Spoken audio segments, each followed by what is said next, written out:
जादुई फूल बेचने वाला भूत। रामनगर नाम का एक गांव था। उस गांव से दूर एक सुनसान जगह थी जहां पर एक डरावना भूत रहता था। उस भूत ने अपने घर में तरह तरह के रंग बिरंगे फूल उगा रखे थे, जिन्हें वो टोकरे में भरकर आम आदमी के रूप में बेचने के लिए ले जाया करता था।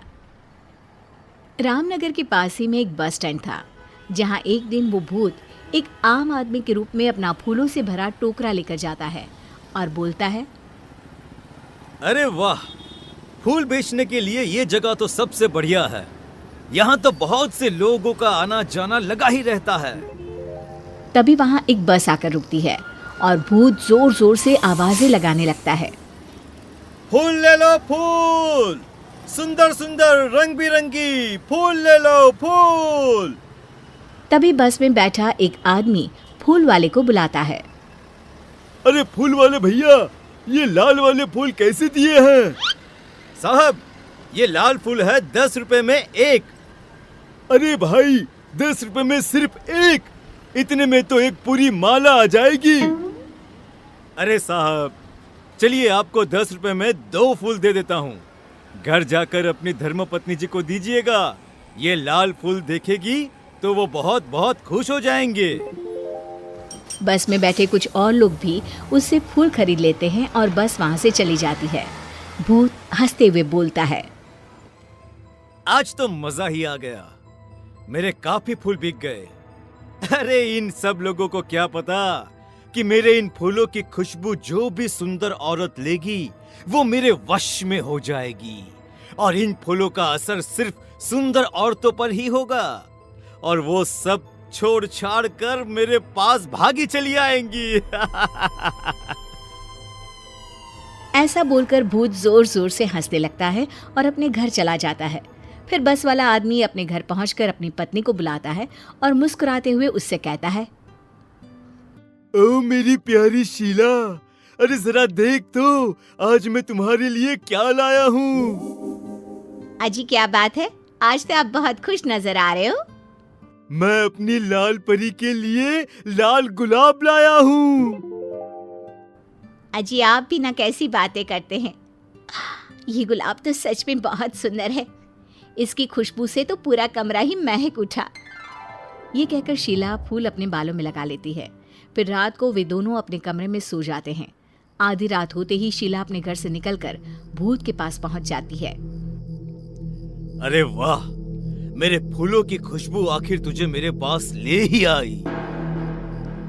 फिर भूत शीला को एक कमरे में बंद कर देता है। तभी 2 और सुंदर औरतें वहां आती हैं। वे औरतें भी उस भूत के वश में होती है। भूत उन्हें भी ले जाकर शीला के साथ कमरे में बंद कर देता है।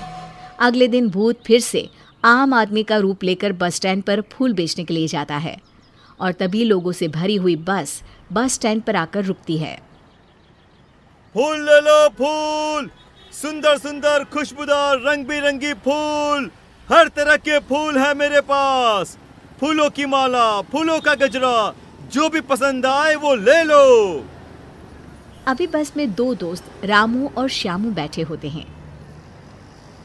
अरे फूल वाले, एक सुंदर सा गजरा तो देना भाई। अरे वाह रामू, क्या बात है, भाभी जी के लिए गजरा? हाँ भाई, तेरी भाभी को बालों में फूल लगाना बहुत पसंद है। अरे श्यामू, तू भी कुछ ले ले अपनी पत्नी जी के लिए, वो भी खुश हो जाएंगी। हाँ हाँ भाई, अरे तुम भी एक गजरा ले लो अपनी पत्नी जी के लिए। वैसे भी सुंदर औरतें बालों में फूल लगाकर और भी सुंदर लगती हैं।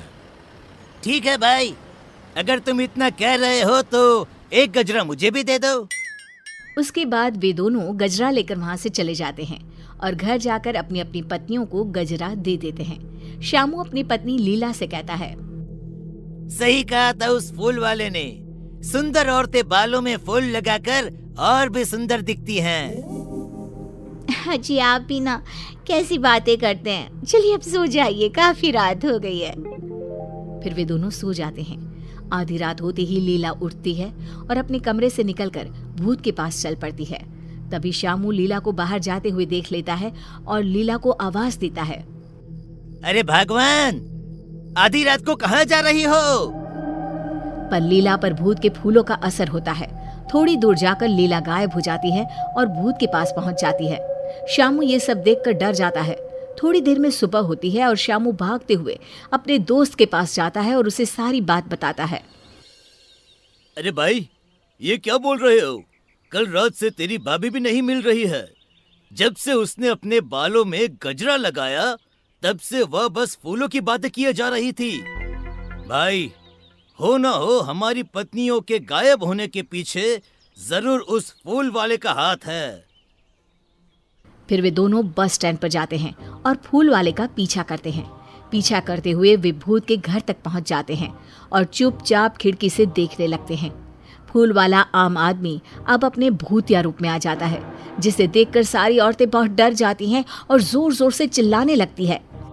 अरे नाश पीटे, हमने तेरा क्या बिगाड़ा है जो तू हमें यहाँ पकड़ कर ले आया है?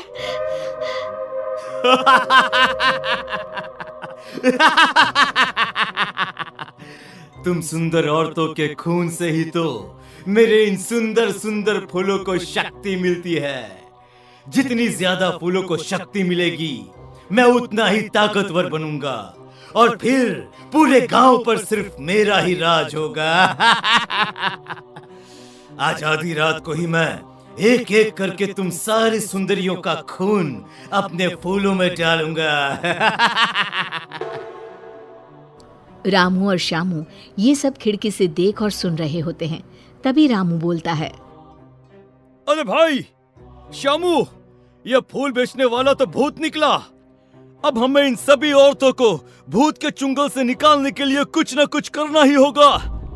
हाँ भाई, हमारी पत्नी भी तो हमारे लिए कितना कुछ करती है। आज हमारी बारी है इनके लिए कुछ करने की। ये कहकर दोनों गांव चले जाते हैं और गांव के सरपंच को सारी बात बताते हैं। तभी कुछ और लोग भी वहां आ जाते हैं। उनमें से एक आदमी सरपंच से कहता है। सरपंच जी, मेरी बीवी भी 2 दिनों से गायब है। कहीं वो भी उस भूत के पास तो नहीं चली गई? तभी रामू सरपंच से कहता है। सरपंच जी, मेरे पास एक आइडिया है। क्यों न मैं और श्यामू औरत के रूप में किसी तरह उस भूत के पास चले जाए और मौका मिलते ही उसके बगीचे से फूलों को तोड़ दे। अपनी पत्नियों को बचाने के लिए तुम सब उस शैतान भूत से भी लड़ने को तैयार हो। ये देखकर मुझे बहुत खुशी हो रही है। अरे भाई रात होने वाली है। भूत उन सब औरतों को कुछ करे उससे पहले हमें वहां पहुंचना होगा। ये कहकर सभी वहां से चले जाते हैं। रामू और श्यामू साड़ी पहनकर भूत के पास जाते हैं। अरे वाह, आज तो मजा ही आ गया। तुम दोनों कितनी सुंदर हो कि सबसे पहले मैं तुम दोनों का ही खून अपने फूलों में डालूंगा। भूत ये कहकर जोर जोर से हंसने लगता है। अरे मर गया रे नास पिटा, अरे सबसे पहले हमें ही मार डालेगा। रामू मौका देखकर सरपंच और गांव के बाकी लोगों को भूत के फूलों के बगीचे में ले जाता है और सभी मिलकर फूलों को तोड़ देते हैं। जैसे ही फूल टूटते हैं भूत जलने लगता है और जोर जोर से चिल्लाने लगता है। तुम दोनों ने मेरे साथ धोखा किया है, मैं तुम दोनों को नहीं छोड़ूंगा। आखिर भूत राख में बदल जाता है। सभी औरतें भूत के चंगुल से निकलकर बहुत खुश होती हैं और सब अपने गांव वापस लौटते हैं।